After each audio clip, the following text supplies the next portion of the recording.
They looked me straight in the eye and said "We're too busy for your drama, Mom. Handle it yourself." My own children. The ones I raised, sacrificed for, put through college. They couldn't spare an afternoon to help me deal with a family crisis that was tearing me apart. So I did exactly what they told me to do. I handled it myself. I revised my entire will without breathing a word to anyone. And when they showed up 6 months later, demanding keys to the lake house like it was already theirs, they found my estate attorney sitting in the living room, briefcase open, documents spread across the coffee table. The looks on their faces, I'll remember that moment for the rest of my life. My name is Barbara, and I'm 72 years old. I've lived in Connecticut my whole life, raised 3 children as a single mother after my husband passed when I was 45, and I worked as a school librarian for 33 years before I retired. Before we go any further, I'd love to know where you're watching from. Drop your state or country in the comments. It helps me know I'm not alone in this, and honestly, your support means everything to me. Now let me take you back to where this all started. It was a Tuesday morning in March when I called my eldest daughter, Jennifer. She's 48, lives in Boston, works in finance, always busy, always. I needed to talk about something serious. My younger sister, Patricia, had been diagnosed with stage 4 cancer, and I was devastated. Patricia and I had been close our entire lives. She was only 67, vibrant, full of life just months before. The diagnosis hit like a freight train. "Jennifer, honey, I really need to talk," I said when she finally answered after 3 calls. "It's about Aunt Patricia." "Mom, I'm literally walking into a meeting. Can this wait?" "It's important. She's very sick and Look, I'll call you this weekend, okay? I really can't do this right now." The line went dead. She hung up on me. I sat there in my kitchen, phone still pressed to my ear, tears already forming. I told myself she was just stressed. Work pressure. I'd try my son, Michael. He's 45, lives in New Jersey, works in software development. We'd always had a good relationship. He'd understand. Michael's response was worse. "Mom, you know I love you, but you call about something being wrong every other week. Last month, it was your neighbor's tree falling. The month before that, it was your furnace. I have 3 kids, a demanding job, and Rachel is barely speaking to me because I work so much. I can't be your crisis hotline. Michael, this isn't about a tree or a furnace. This is about your aunt. She's dying and I need..." Then call hospice. Call her doctors. Call literally anyone else. "I'm too busy for this drama right now. Handle it yourself." Handle it yourself. Those 3 words echoed in my head long after he hung up. My youngest, Rachel, she's 41, lives in Philadelphia, teaches high school. She didn't even answer my calls. 3 times I tried. 3 times it went to voicemail. I sat in my house that entire day crying, not just about Patricia's diagnosis, though that was crushing enough. I cried because the 3 people I devoted my entire life to couldn't spare 15 minutes to let me share my grief. I thought about all the times I dropped everything for them.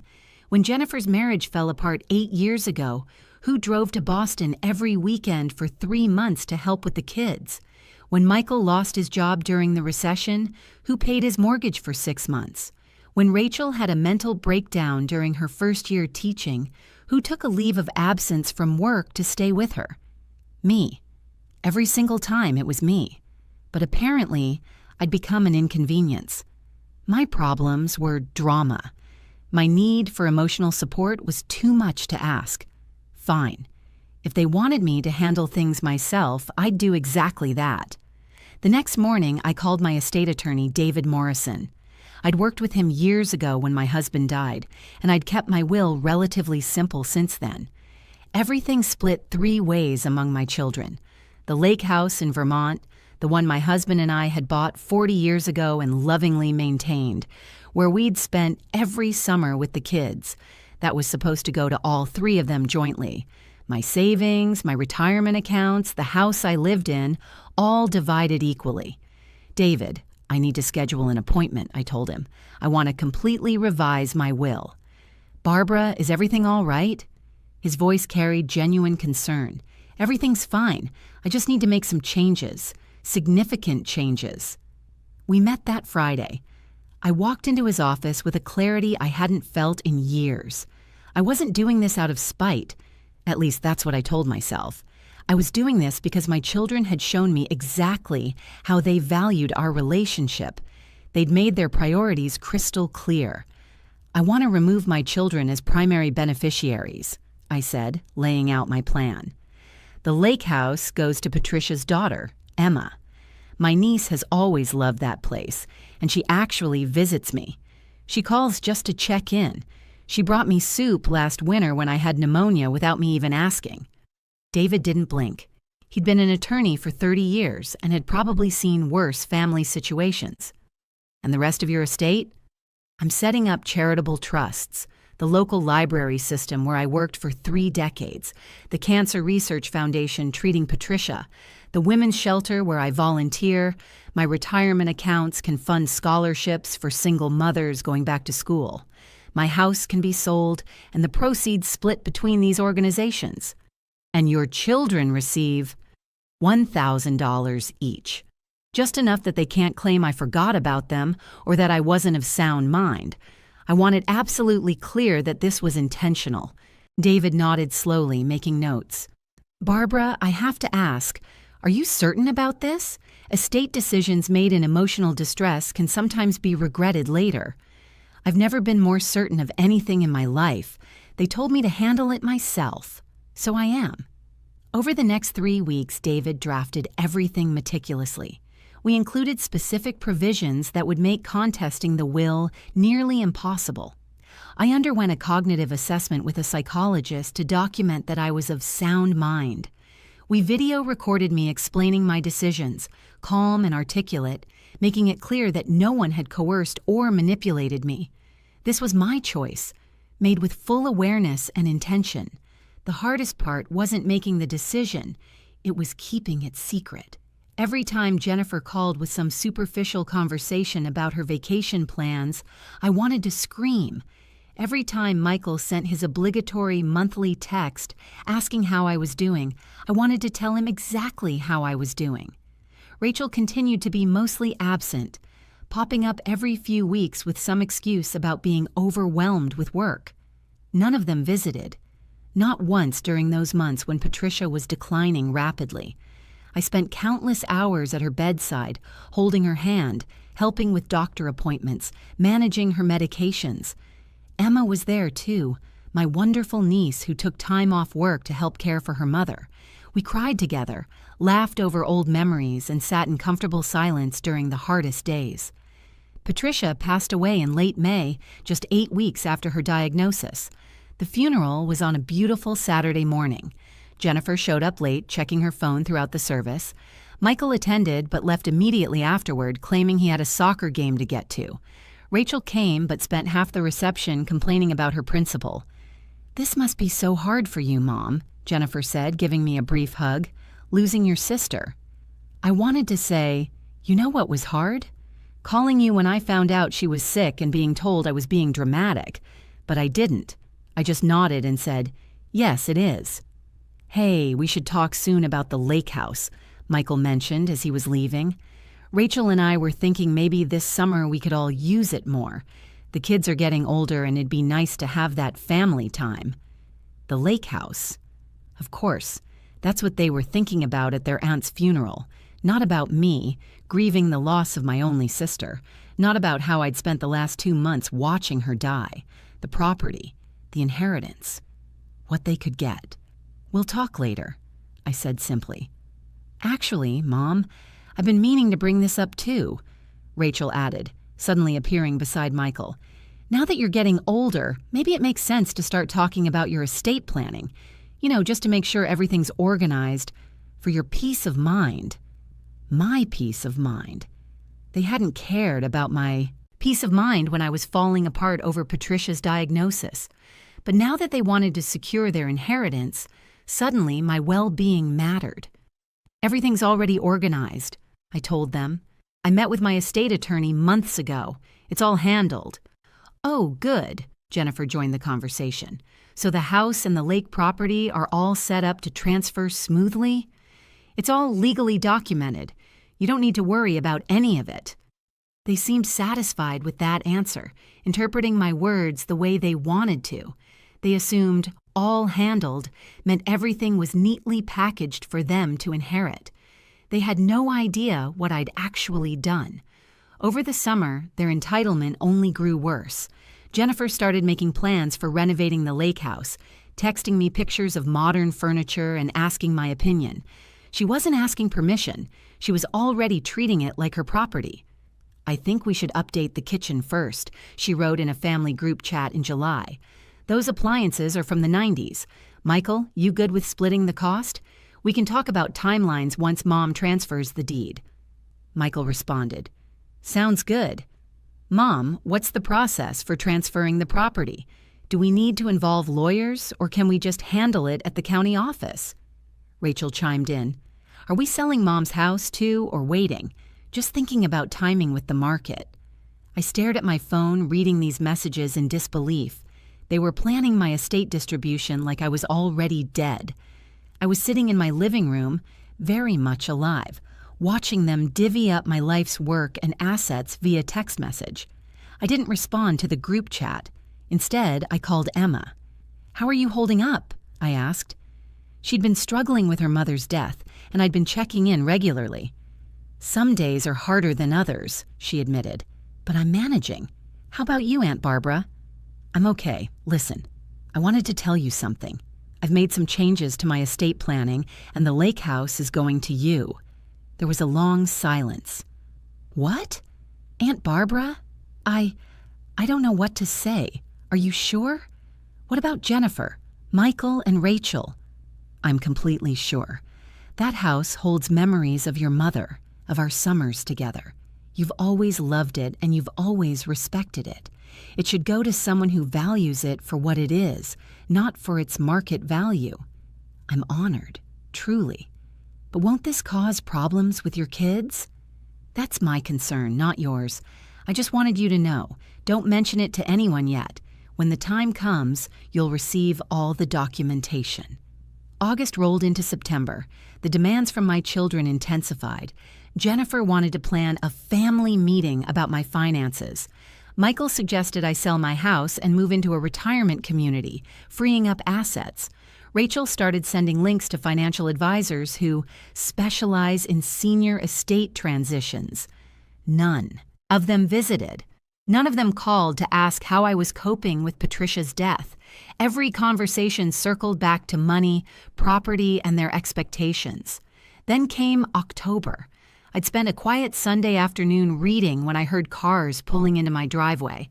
I looked out the window and saw all 3 of their vehicles. They hadn't told me they were coming. They just showed up, clearly planning an ambush. Before I could even get to the door, they were walking in. Jennifer first, followed by Michael and Rachel. They had papers in their hands, actual printed documents. "Mom, we need to talk," Jennifer announced, barely greeting me. "We've drawn up some paperwork to make things easier." I stood in my own entryway, watching my 3 children walk into my house uninvited, carrying papers they'd prepared without my knowledge or consent. The audacity was breathtaking. "Papers for what, exactly?" I asked, keeping my voice steady. Michael stepped forward. "Look, Mom, we love you, but we've been talking, and we think it's time to be practical. You're 72. You're alone in this big house. Rachel found a really nice assisted living facility." "I don't need assisted living. I'm perfectly capable." "Let me finish," Michael interrupted. "We're not saying you need it now, but eventually you will. And it makes sense to start planning. These papers would give us power of attorney and allow us to help manage your finances and property. It's for your protection." "My protection?" I repeated. "Or your convenience?" Jennifer's expression hardened. "Don't be difficult about this. We're trying to help you. We've all talked to lawyers." "You've talked to lawyers about my estate without including me in the conversation?" "Because we knew you'd react like this," Rachel said, her voice sharp, getting all emotional and defensive. "We're your children. We're looking out for you." "Looking out for me?"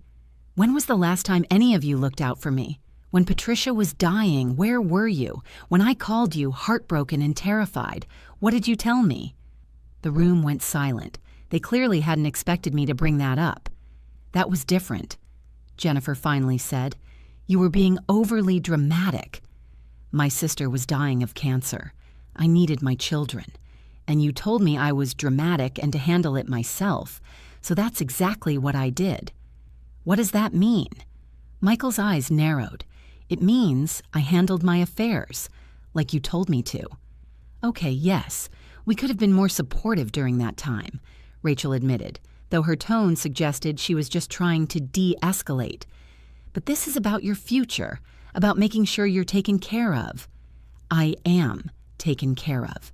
Everything is arranged." "Then it should be easy to sign these papers," Jennifer said, extending the documents toward me. "They just formalize what we've already been discussing. Transfer the lake house deed to all three of us now so we can start managing it properly. Set up joint accounts so we can help with bills. Get out of my house." They froze. "Mom," Michael started. "I said get out. You come into my home uninvited, with legal documents you've prepared behind my back, trying to manipulate me into signing over my property and finances. Get out. Now." "You're being completely unreasonable," Jennifer's voice rose. "We're your children. Everything you have should go to us anyway. We're just trying to make the process easier." "For yourselves."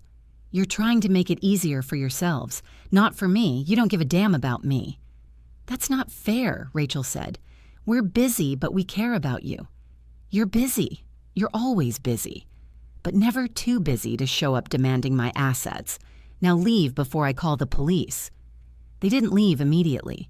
They stood there shocked that I was standing up to them, that I wasn't caving to their pressure. Jennifer looked at Michael, clearly expecting him to take charge and talk sense into me. Michael looked at Rachel, probably hoping she could use her teacher voice to calm the situation. "Mom, if you don't cooperate with this, we'll have to take legal action," Jennifer said coldly. "We can petition the court to have you declared incompetent." There it was, the threat. The mask had finally dropped completely. This wasn't about my well-being or my care. This was about control. This was about getting their hands on my estate while I was still alive. I walked calmly to my phone.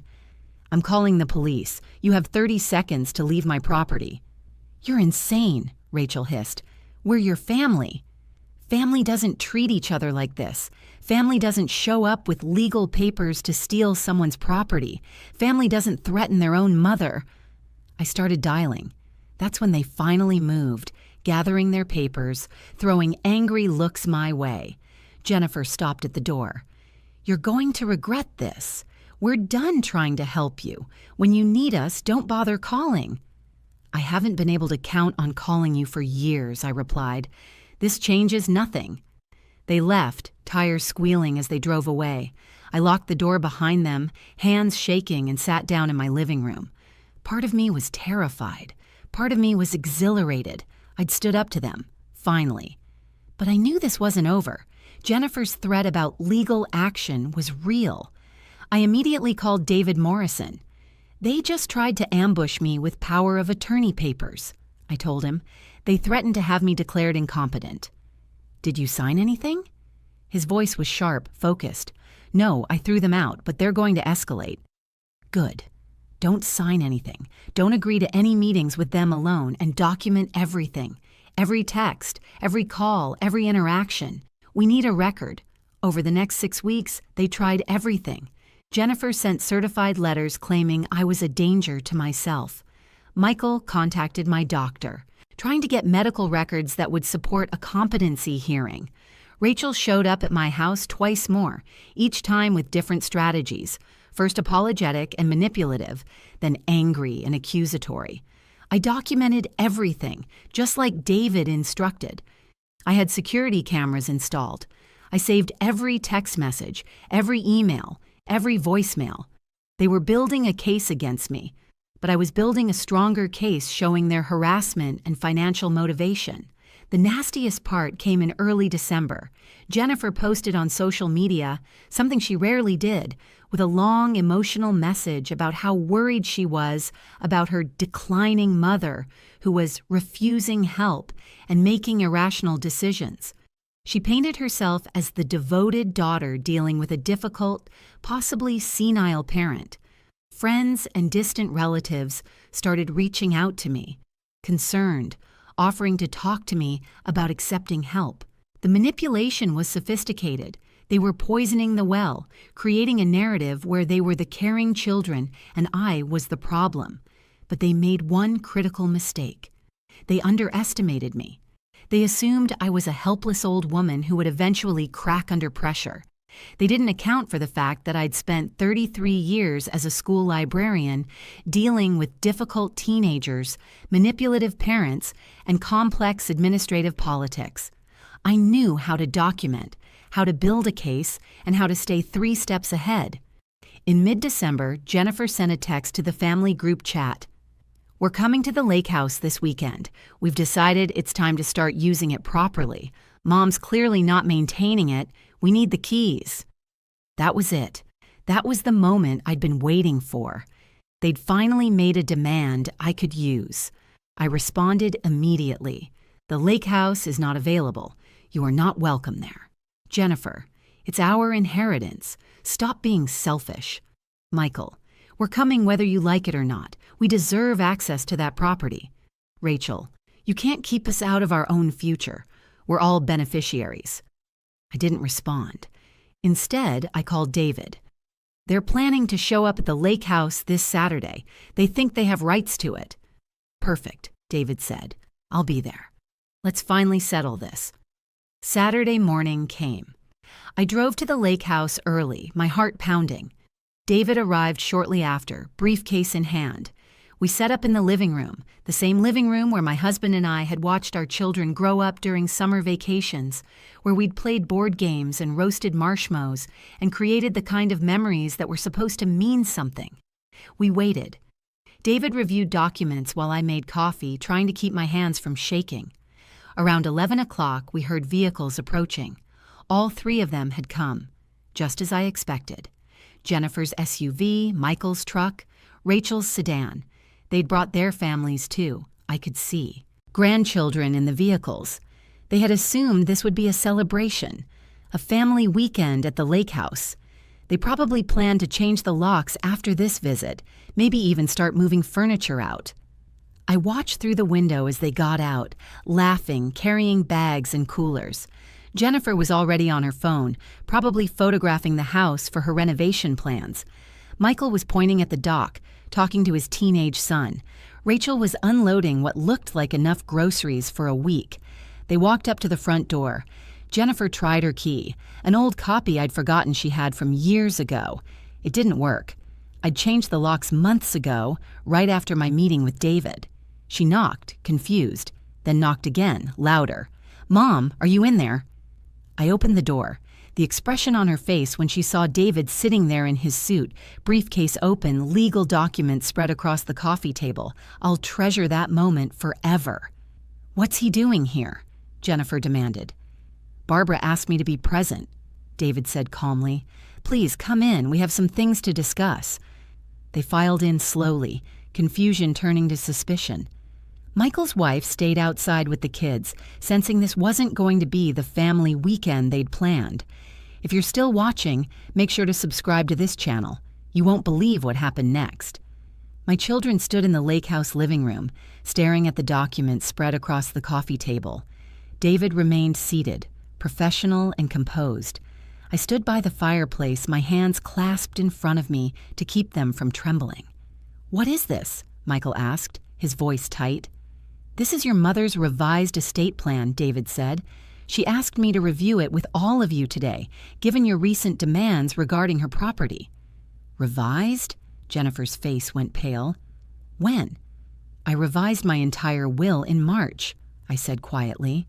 "Right after you all told me to handle my problems myself, so I did." Rachel looked between David and me. "What are you talking about? March was months ago. You never said anything." I didn't need to say anything. You made it very clear that my concerns weren't important to you. You were too busy for my drama, so I handled my affairs quietly and legally, without burdening you with the details. David opened a folder and pulled out documents. I'll get straight to the point. Barbara has removed all 3 of you as primary beneficiaries of her estate. The lake house has been designated to go to Emma Patterson, her niece. The remainder of the estate, including Barbara's primary residence and financial assets, will be distributed to various charitable organizations and trusts. The silence was deafening. Jennifer grabbed the edge of the coffee table like she might fall. You're giving the lake house to Emma? Our lake house? It was never your lake house, I said firmly. It was mine and your father's. We bought it. We maintained it. We paid for it. The fact that you summered here as children doesn't make it yours. This is insane, Michael's voice rose. You can't cut us out of your will because we were busy when you called about Aunt Patricia. This isn't about one phone call, I shot back. This is about years of being treated like an inconvenience. This is about you telling me I was dramatic when my sister was dying. This is about you showing up here demanding keys to a property you don't own. This is about you trying to force me to sign power of attorney papers so you could control my money while I'm still alive. We were trying to help you, Rachel shouted. Help me. You were trying to help yourselves. Every conversation for the past year has been about my estate, my property, what you'll inherit. Not once did any of you call just to see how I was doing. Not once did any of you visit just to spend time with me. Everything was about what you could get. Jennifer turned to David. This won't hold up in court. She's clearly not of sound mind. We'll contest it. David didn't even blink. I anticipated that argument. Barbara underwent a full cognitive evaluation by a licensed psychologist. She scored exceptionally well. We also have video documentation of her explaining her decisions clearly and rationally. Additionally, I have detailed records of your attempts to coerce her, including the power of attorney incident and your social media posts questioning her competency. Michael's face turned red. So that's it? You're punishing us because we didn't drop everything whenever you had a crisis? You're still not listening, I said, my voice breaking slightly. I'm not punishing you. I'm protecting myself and honoring people who actually care about me. Emma was there for Patricia. She's been there for me. The charities I'm supporting meant something to me and your father. These are my choices, made with a clear mind and a full heart. What about us? Rachel asked, tears forming. We're your children. We raised families. We have expenses. We were counting on my death? I interrupted. You were counting on me dying so you could cash in? Do you hear yourselves? You're not mourning the relationship we've lost. You're mourning the inheritance. David pulled out another document. Each of you will receive exactly $1,000 from Barbara's estate. That's enough to prevent you from claiming she forgot you or that the will was executed in error. It's a deliberate, documented decision. Jennifer laughed bitterly. $1,000. After everything. After everything? I repeated. Let me tell you about everything. Everything is that I paid for your education. Everything is that I took care of you through every crisis. Everything is 30 years of birthdays and holidays and sacrifices. And what did I get in return? Being told I'm too dramatic, being ignored, being treated like an ATM with a pulse. This is revenge, Michael said flatly. You're a vindictive, bitter old woman. Maybe I am, I acknowledged. Or maybe I'm just someone who finally learned that blood doesn't obligate me to tolerate being treated like garbage. You taught me that lesson. You taught me that being busy is more important than being kind, that phone calls are interruptions instead of connections, that your mother's grief is drama, but your inheritance demands are reasonable. David stood up, collecting his documents. This meeting is concluded. The will is legal, filed, and ironclad. Barbara is of sound mind and body, and she has every right to distribute her estate as she sees fit. I'd advise against any legal challenges. They'll be expensive and unsuccessful, and they'll only further damage your relationship with your mother." "What relationship?" Jennifer spat. "She just destroyed any relationship we had." "No," I said softly. "You destroyed it months ago. You just didn't notice because you weren't paying attention. You never paid attention unless you wanted something from me." They started to leave, Michael grabbing Rachel's arm, Jennifer walking out first with her head high, trying to maintain some dignity. At the door, Rachel turned back. "Was it worth it? Losing your children over money?" "I didn't lose my children over money," I replied. "I lost my children long before that. I just finally stopped pretending I hadn't." They left. The door closed. The house fell silent. David and I stood there for a moment, the weight of what had just happened settling around us. "Are you all right?" David asked gently.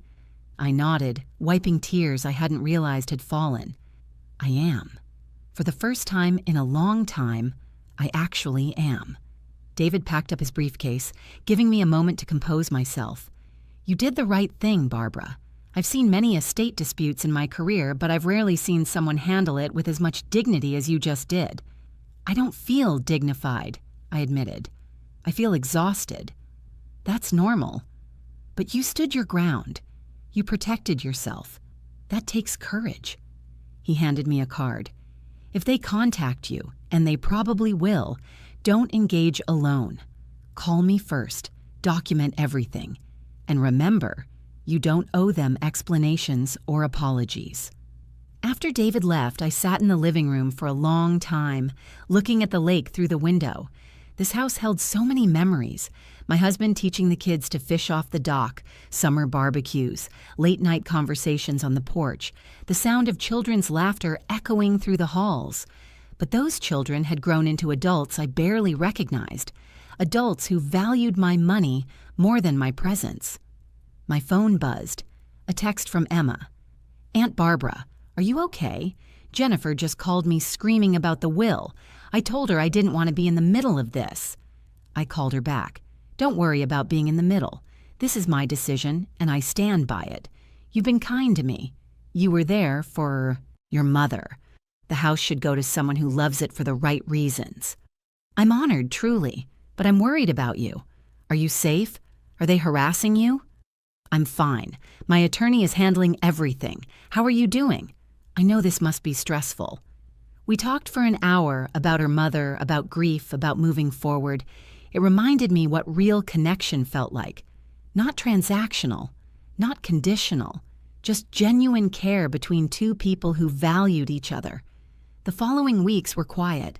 My children didn't reach out. No calls, no texts, no attempts at reconciliation. They'd shown their true priorities, and now that those priorities were denied, they had no use for me. Part of me grieved that reality. Part of me felt relief. I spent Christmas with Emma and her family. We cooked together, exchanged modest gifts, and watched old movies. It wasn't the big family gathering I'd once imagined for my old age, but it was warm and real and free of ulterior motives. In January, I received a formal letter from Jennifer's attorney threatening to contest the will. David responded with our documentation, the psychological evaluation, the video testimony, the records of their coercion attempts. The challenge was dropped within 2 weeks. They knew they couldn't win. The lake house sits waiting for Emma, maintained and cherished. My estate will fund scholarships and research and support for people who need it. My life feels lighter now, unburdened by the weight of children who saw me as an inheritance rather than a person. I handled it myself, just like they told me to. And in doing so, I reclaimed my dignity, my autonomy, and my peace. Sometimes the hardest part of love is recognizing when it's one-sided and having the courage to stop giving to people who only know how to take. That's my story. Thanks for listening.